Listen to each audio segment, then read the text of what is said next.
My God, what could you possibly have been thinking?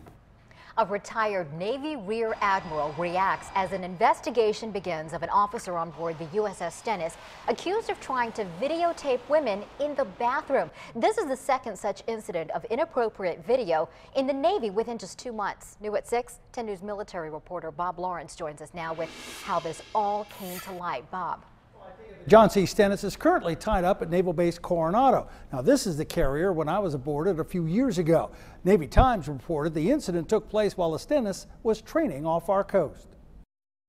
The Stennis, seen here a few years ago, then as now, was off the Southern California coast doing flight qualifications as it gears up for deployment.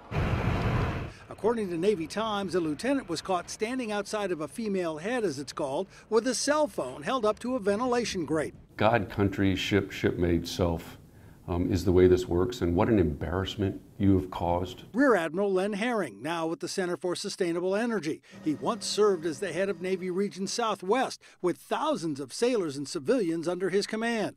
The unnamed lieutenant was spotted by a woman who later identified him. The cell phone was confiscated. This is the second such incident in 2 months. The first was aboard the submarine USS Wyoming. The silent service had just begun to allow women to serve. Among the first to earn her dolphins or qualify to serve on the USS Wyoming was Lieutenant Marquette Levesque. Such a long tradition of amazing men that have fought in the submarine world, so finally getting to join those ranks just feels incredible. Up to a dozen sailors on the Wyoming have been implicated. As for the Stennis, its commanding officer was quoted as saying in the Navy Times article, "I'm extremely disappointed in the alleged misconduct by a sailor temporarily embarked aboard our ship." Echoing that, retired Rear Admiral Herring said, "The positive thing is that someone stepped up quickly to report it." But while I'm disheartened by the fact that this occurred on the Stennis, I am encouraged by the fact that it was quickly reported.